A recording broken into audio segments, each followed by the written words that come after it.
Deus quer falar com você. E se você separar esses poucos minutos para ouvir a palavra de Deus, é muito possível que o véu caia diante de você e você consiga enxergar algumas coisas importantes para a tua salvação, para a tua caminhada cristã. Não é estranho você imaginar que o Brasil é o maior país evangélico do mundo, o maior país católico do mundo, e nós somos miseráveis? Você não acha estranho que as igrejas estão cheias, mas os cristãos estão vazios? Você não acha estranho os pastores se envolverem tanto com a política, a ponto de ter uma bancada evangélica? Você não acha estranho que existe um grupo de pastores e midiáticos, influencers, que se apoiam mutuamente e um projeta o outro?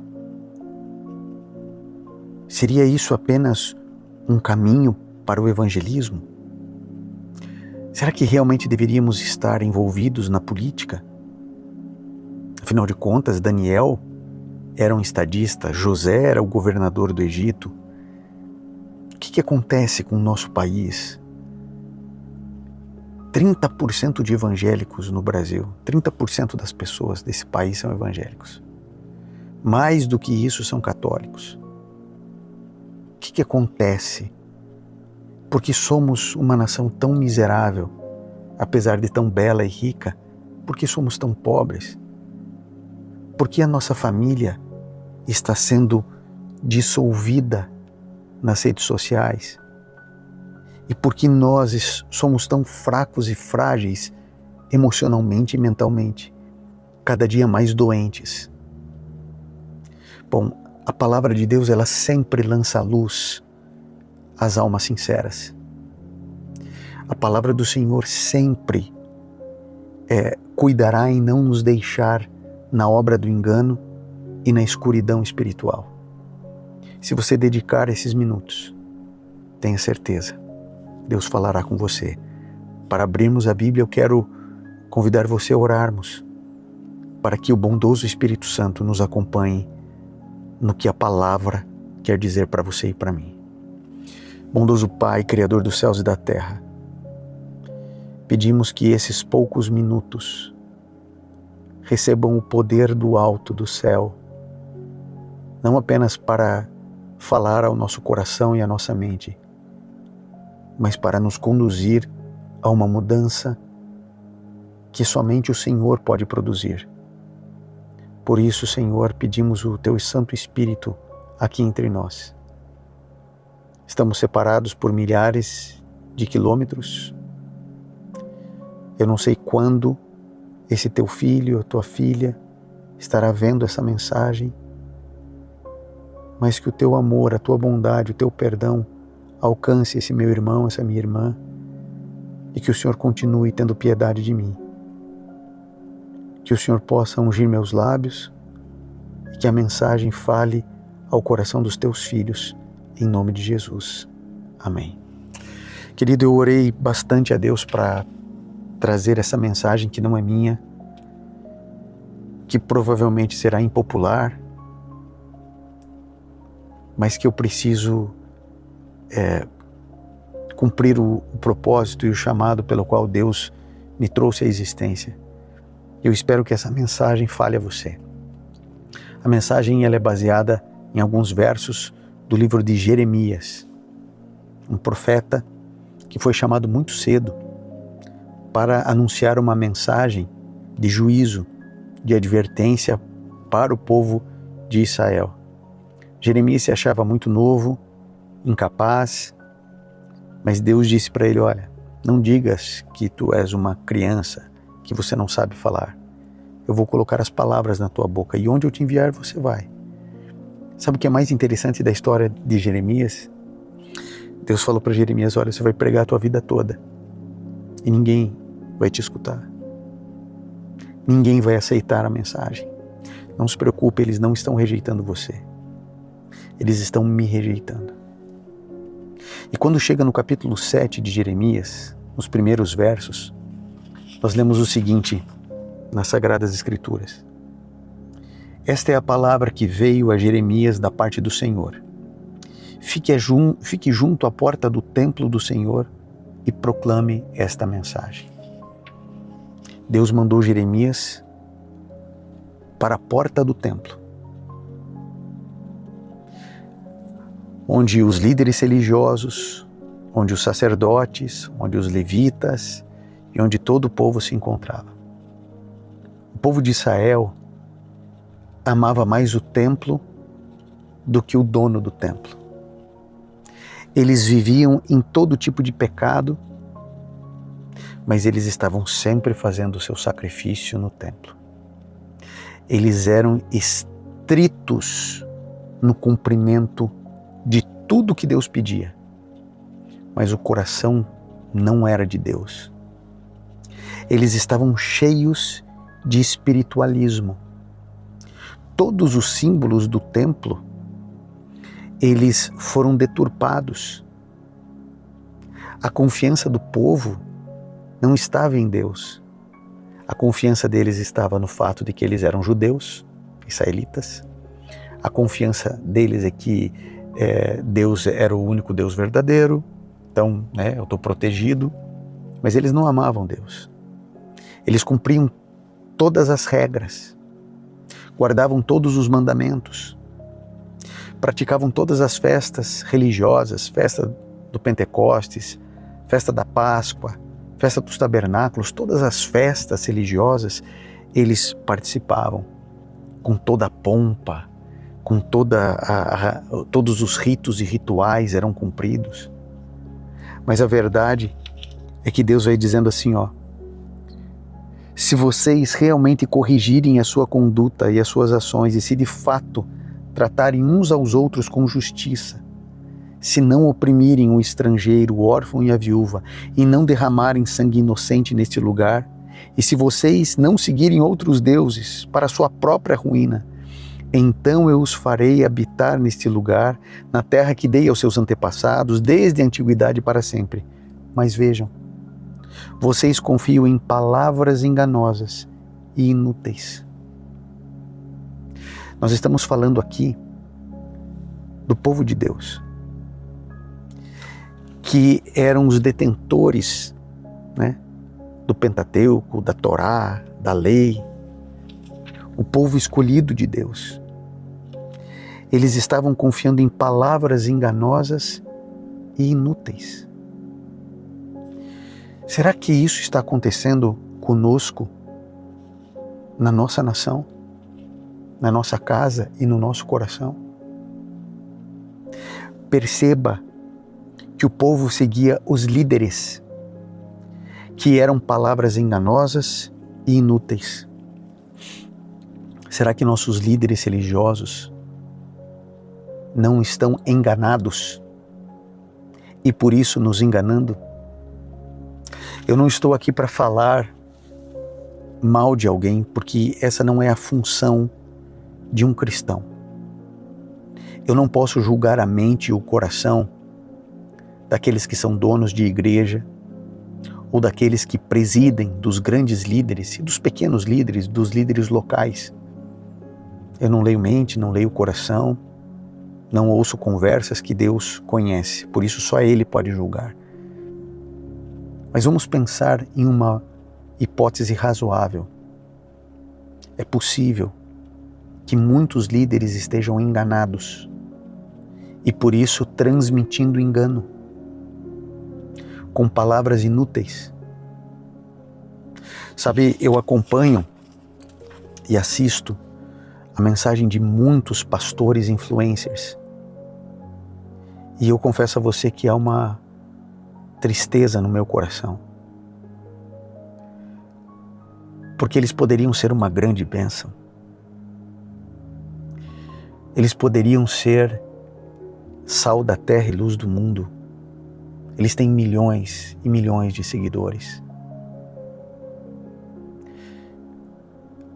mas estão provavelmente enganados. Você já vai entender o que eu vou dizer. Sabe, já ouviu falar em física quântica? Em programação neurolinguística? Em terapia através de hipnose? Já ouviu falar em maçonaria? Sabe o que é física quântica? Vou explicar para você de uma maneira que eu imagino que seja bem simples. Você conhece as leis da física? Lembra que a gente tinha que estudar as leis da física? Lei da inércia, gravidade, os ímãs, né? A atração dos ímãs, polos opostos e polos iguais, né? Os polos iguais se repelem, né? E os outros se atraem, todo aquele negócio. Você lembra disso, né?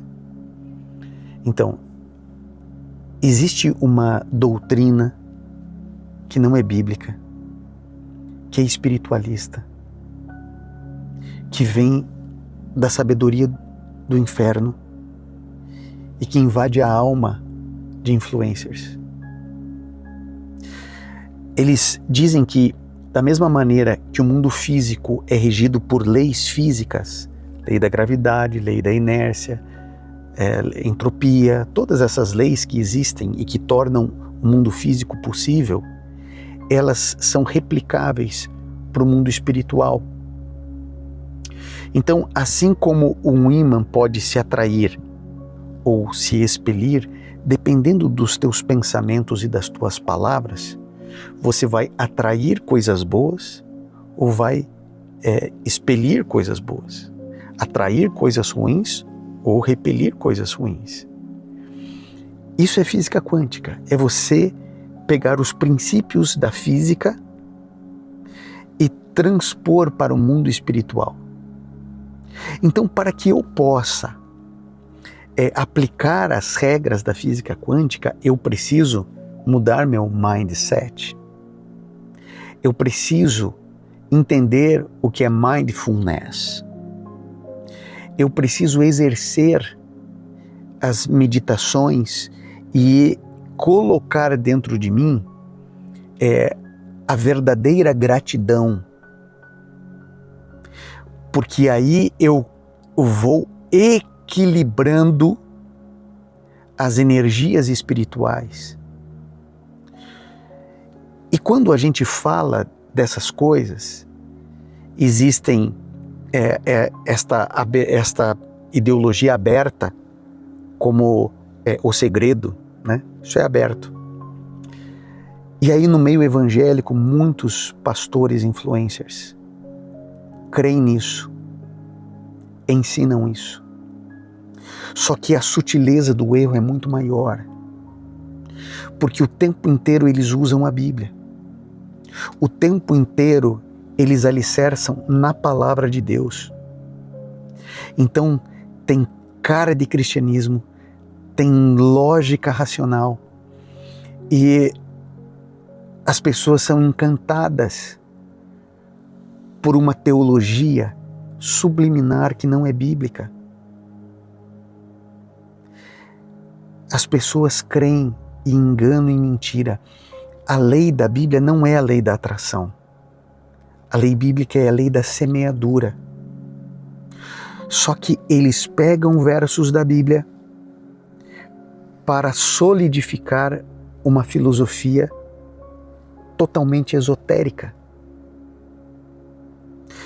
Eu imagino que muitos desses pastores influencers não consigam nem enxergar isso. Outros eu acho que sim.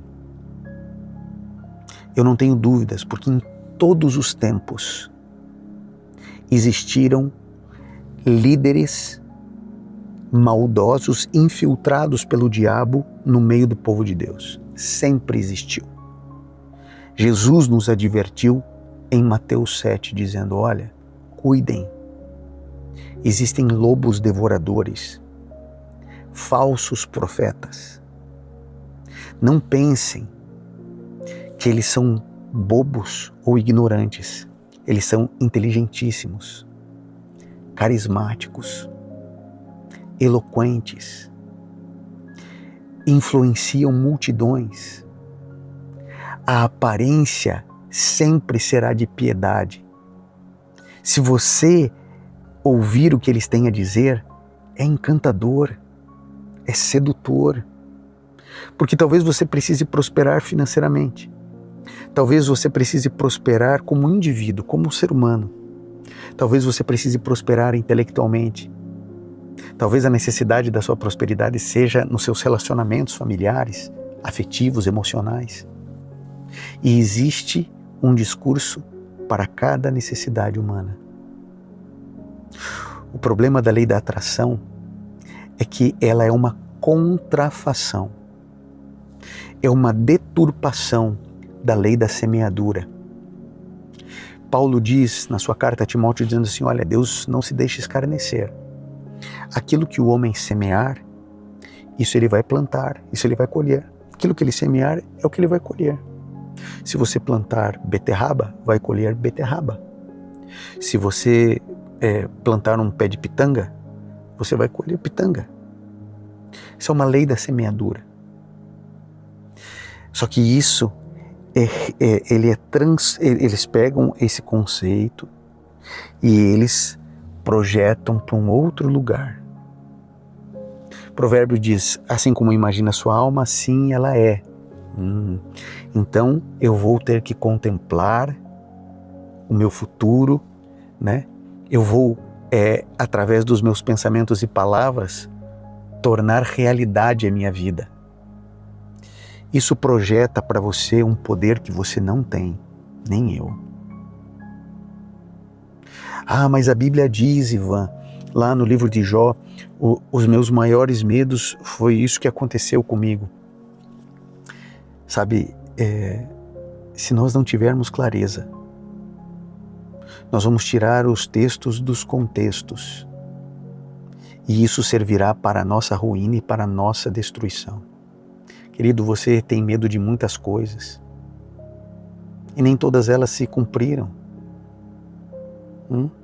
Agora, porque você tinha medo de uma coisa e ela aconteceu, significa que o seu pensamento, o seu medo projetou e criou a realidade? Desculpa, amigo. Sabe o que cria a realidade? A sua escolha. A sua escolha de morrer para você, de anular a sua identidade e permitir que Cristo nasça em você. Jesus Cristo não veio aqui para melhorar a sua vida, nem para potencializar quem você é.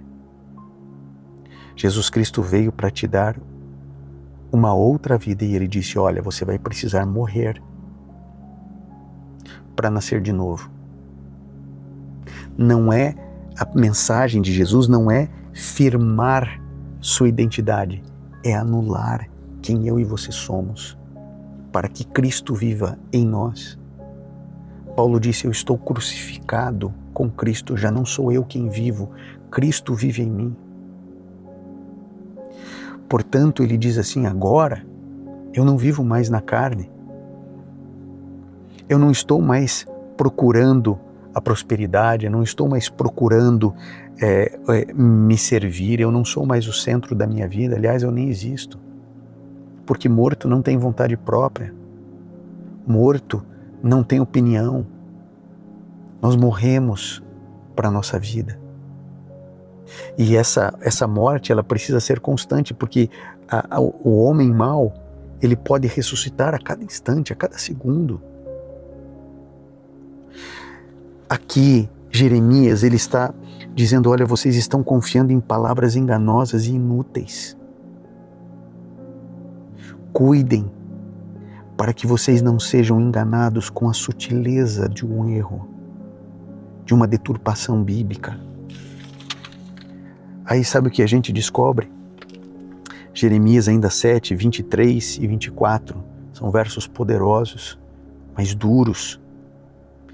E esses versos dizem assim, dei-lhes entretanto esta ordem, obedeçam-me, e eu serei o seu Deus e vocês serão o meu povo. Vocês andarão em todo o caminho que eu lhes ordenar, para que tudo lhes vá bem. Mas eles não me ouviram, nem me deram atenção, diz o Senhor. Antes, seguiram o raciocínio rebelde de seus corações maus andaram para trás e não para frente. Querido, você quer que tudo vá bem na sua vida? Quer restaurar seu casamento? Quer ver seu filho como uma árvore plantada junto a ribeiro de águas, dando fruto no tempo certo? Você quer que tudo vá bem? Então ande no caminho do Senhor. Que tristeza existe no meu coração quando eu vejo pessoas que defendem mais a bandeira da igreja que frequentam do que Jesus. Elas são adeptas a líderes que surgem na internet e não a Cristo. Se você quer que tudo lhe vá bem, a Bíblia diz, obedeça-me. Deus diz, obedeça-me. Agora, como que você vai obedecer? Você está obedecendo um líder. Você está obedecendo uma igreja. Você passa muito pouco tempo com a Bíblia. Como que você vai saber o que você deve fazer? Como que você vai saber? Sabe, eu vejo as pessoas que me acompanham nas redes sociais, elas me perguntam o que eu acho. Gente, eu não acho nada. Eu não tenho que ter opinião. Eu tenho que ler a Bíblia e ser o mais sincero, honesto, verdadeiro e transparente possível comigo mesmo e entender que eu não sou dono da verdade, porque o caminho que você está caminhando é o caminho que eu estou caminhando. Muitas vezes eu não sei caminhar, muitas vezes eu entro em exaustão mental, física.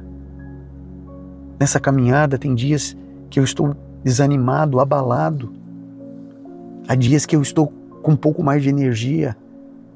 Às vezes eu não sei caminhar. Se eu não sei guiar a minha vida, como que eu posso te orientar se eu também estou perdido? Só temos um pastor. Estamos debaixo da unção de Cristo. Não existe nenhum ser humano ungido nessa terra. Só Jesus é o ungido de Deus, que tira o pecado do mundo. Nós estamos debaixo da unção dele. E todos estamos caminhando. Quando eu vejo as respostas dos pastores nas caixinhas de perguntas do Instagram, sempre lacrando. Sempre lacrando. Você não encontra respostas assim, olha, eu penso dessa maneira, mas não sei se eu estou certo, é assim que eu creio nesse momento.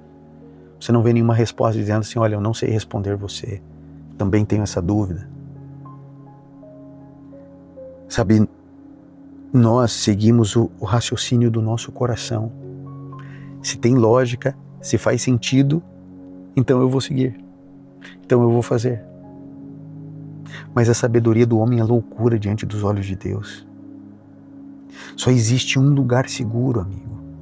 Jesus Cristo disse, eu sou o caminho. Não existem atalhos. Não adianta você fazer a meditação para aquietar a sua mente. Aí você vai pensar em nada. Isso é ação de demônios presente nas universidades, ensinando isso como ciência, até como método de emagrecimento. Quando você esvazia sua mente através desta doutrinação diabólica, você abre espaço para espíritos de demônios. A meditação oriental nada tem a ver com a meditação bíblica. A meditação bíblica é você ler a Bíblia e refletir. Então, há uma luz e eu vou refletir aquela luz para outros. Eu vou pensar no que a Bíblia está me dizendo. Eu vou demorar meus pensamentos na Bíblia. Eu vou demorar meus pensamentos em coisas boas. Eu vou seguir os conselhos bíblicos. O Salmo 101 diz assim, não colocarei coisas más diante dos meus olhos. Então eu não quero saber de notícias diabólicas. Eu quero passar tempo com o meu Jesus, eu quero aprender a amar Jesus, eu quero aprender o que é estar na alegria do Senhor, eu quero aprender o que significa nascer de novo, eu quero ter um novo coração a cada manhã, eu quero viver as misericórdias do Senhor se renovando. Eu tenho um pastor, eu tenho um líder, que é Jesus. A Bíblia diz, o próprio Jeremias diz no capítulo 17, maldito o homem que confia no homem. Maldito o homem que confia no homem. Sabe, ali no quintal da minha casa, eu plantei um pé de pitanga, já grande, né? Comprei uma árvore já mais grandinha, coloquei ali, e o rapaz falou assim, você tem que regar todo dia. Todo dia. Você acredita que eu entendi errado? Eu entendi que era nos primeiros 15 dias regar, e daí eu devia colocar um adubo lá. E depois, eu olhando a pitangueira, eu vi que as folhas elas estavam queimadas, e eu vi que ela não está tão sadia quanto as outras pezinhos de fruta que eu tenho no meu quintal. E eu coloquei um adubo de um 15º dia. Ele falou 1 mês e meio para colocar um adubo leve. Eu coloquei adubo leve, mas em 15 dias ele disse 1 mês e meio. Na minha cabeça, eram 15 dias. Eu fui ouvir novamente o áudio dele, ele falou, daqui 1 mês e meio, se coloca. E é bem possível que esse adubo, que era para nutrir a planta, por ela não estar enraizada devidamente, pode estar prejudicando tremendamente ela. Eu entendi errado e por isso fiz errado. Gente, eu sou 100% sincero, eu não quis prejudicar a pitangueira, pelo contrário. Fui eu que trouxe ela para o meu quintal. Eu paguei por ela. Eu acompanhei, cavarem um buraco, colocar tudinho, eu vi tudo acontecer. Eu não queria o mal dela, mas provavelmente eu produzi mal. Quando eu entendo errado, eu faço errado. E o resultado não é bom. Quando um líder religioso entende a Bíblia errado, ele ensina errado e leva à destruição. Cuidado com quem você segue nas redes sociais. Talvez você esteja me vendo pela primeira vez. Você não deve confiar em mim. Óbvio, porque é o conselho que a Bíblia diz. A Bíblia diz, pelos seus frutos os conhecereis. Nós devemos colocar nossa confiança em Deus. Eu digo, sabe, eu faço os vídeos ali do Bom Dia Jesus, Boa Noite Jesus, e de vez em quando eu falo isso, para relembrar as pessoas. Que é melhor para a minha caminhada cristã, assistir um vídeo meu, ou pegar esses 10 minutinhos ali, no caso do Bom Dia Jesus, 15 minutinhos do Boa Noite, ou pegar esse tempo e ler a Bíblia? Nunca mais me assista. Nunca mais. Se você pegar esse tempo e ler a Bíblia, é milhões, infinitas vezes melhor você ler a palavra do que você ouvir alguém comentando a palavra.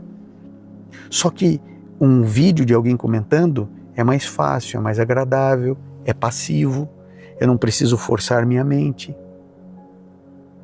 Então é mais agradável.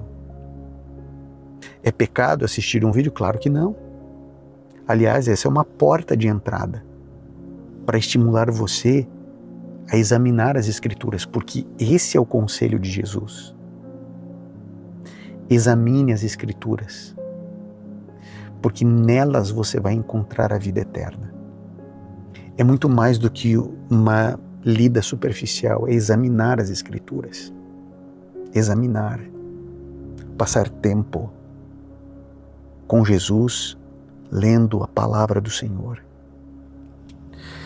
Sabem o que eu vejo aqui em Jeremias 24:7? Jeremias 24:7 diz assim: olha o que Deus quer fazer por você. Isso aqui nenhum coach pode fazer, viu? Nenhuma mentoria pode fazer. Nenhum líder pode fazer. Nenhum.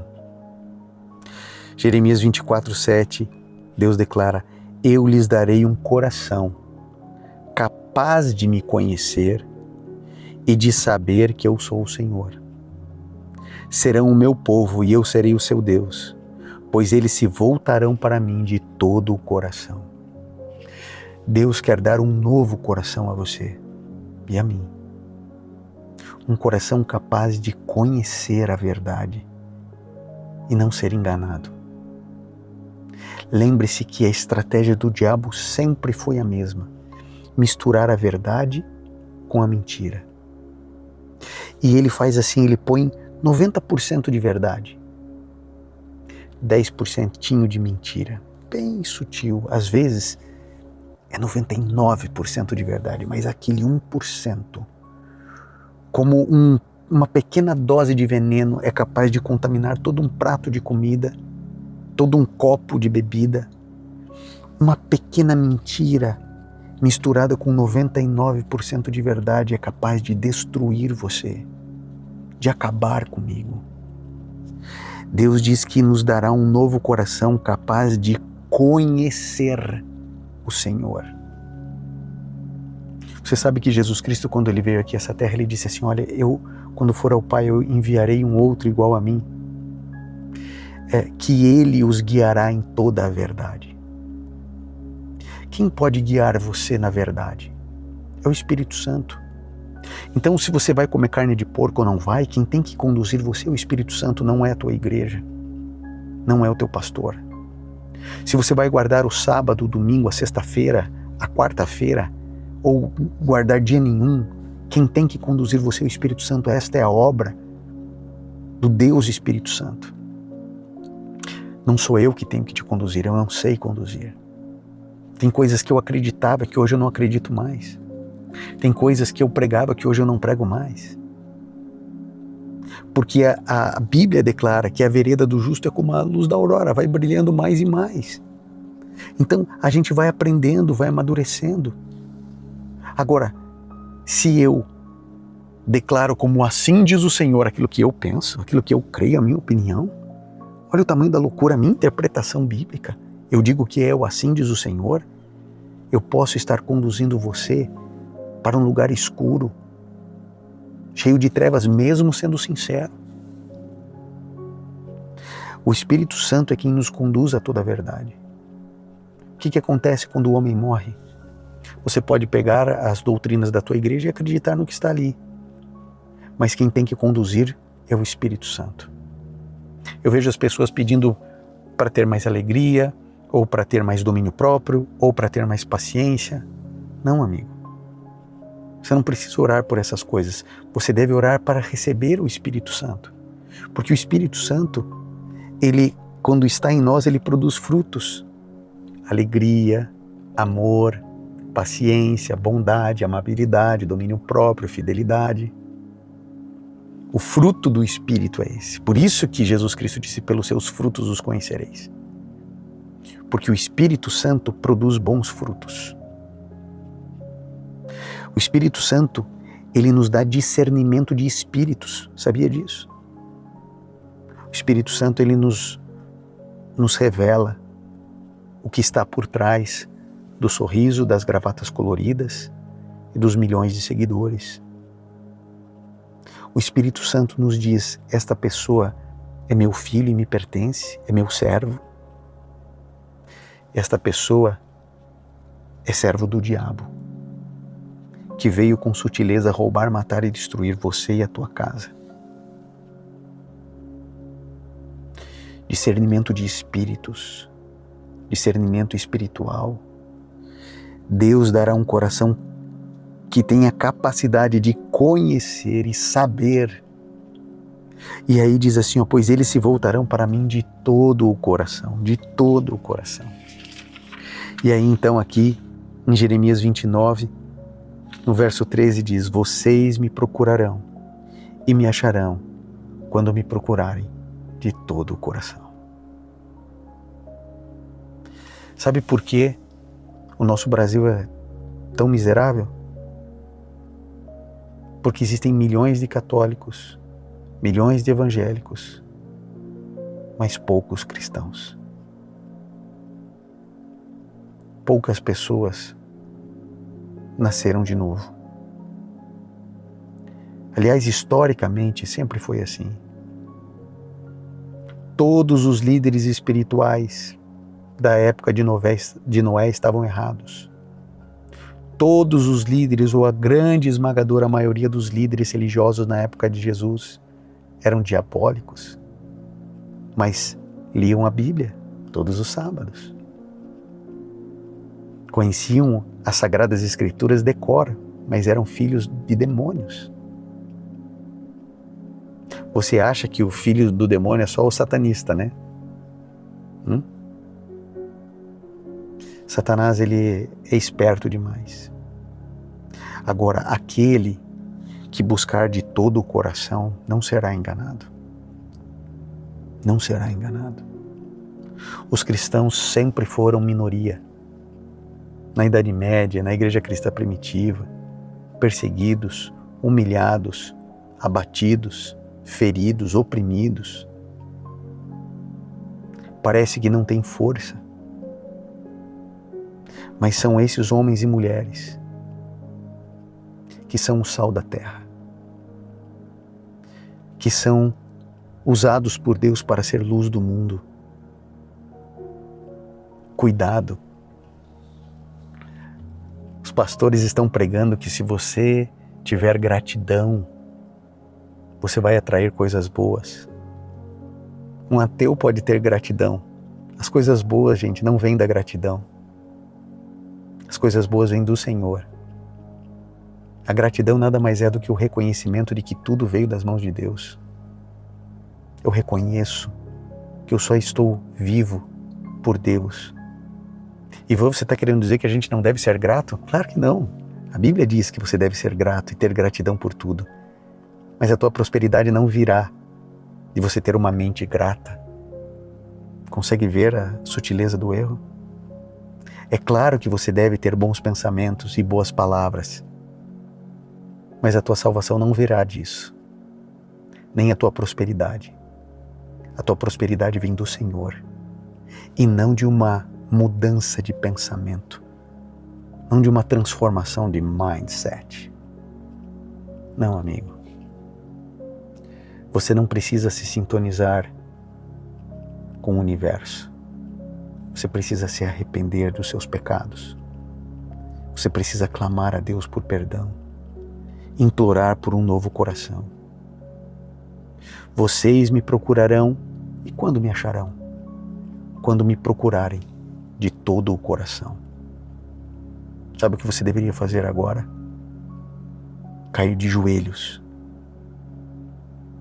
E a primeira coisa que você deveria fazer é confessar. Confessar quem você é e não apenas o que você fez de errado. Confesse. Confesse que você é pó. Confesse que você é obra do engano, do auto-engano. Arrependa-se de quem você é e não só do que você faz. Caia de joelhos diante do Senhor e como Jacó diga, eu não te deixarei ir enquanto não me abençoares. Chore diante do Senhor. Implore a Ele uma nova vida, um novo coração. Quando você buscar de todo o coração, você encontrará o único capaz de te libertar. O único capaz de curar as tuas feridas, de restaurar o teu lar e de tornar o teu coração alegre novamente. Buscar-me-eis e me achareis quando vocês me buscarem de todo o coração. Prostre-se diante do Senhor. Clame a Ele até você ser reduzido a pó Ele vai te reerguer. Ele vai te reestruturar. Não é a sua igreja. Não é o seu pastor. Nós só temos um Salvador. Só um ser humano venceu o diabo e o mal. Só um não pecou. Ele é o meu líder. A Ele toda a honra e toda a glória. E que cada pessoa que esteja querendo roubar a honra e a glória de Jesus receba a consequência da lei da semeadura. E que esses espíritos de demônios caiam por terra e seja revelado quem são. Que se revele diante dos homens. Infelizmente, ainda não posso te ajudar com isso. Eu espero, do fundo do coração, que essa gente seja desmascarada por Deus. Eu creio e eu espero. E Deus fará isso. Para que o seu povo sincero não seja enganado por muito tempo. Busque a verdade como quem busca um tesouro precioso. Busque a verdade. Você vai encontrá-la, porque o Espírito Santo lhe guiará em toda a verdade. Deus te abençoe e vamos juntos orar. Bondoso Pai, nos perdoe, porque nossa espiritualidade é rasa, é frágil, porque dizemos que te amamos e nem sabemos o que isso significa. Dizemos que somos teus seguidores, mas amamos a obra do mal. Somos caçadores de prazeres, desesperados para fugir de qualquer tipo de sofrimento e dor. Nos perdoe, Pai, porque somos o centro da nossa própria vida e nos auto-endeusamos. Não somos adoradores de Belial, mas somos auto-adoradores. Queremos ser servidos, somos orgulhosos, vaidosos, presunçosos, arrogantes.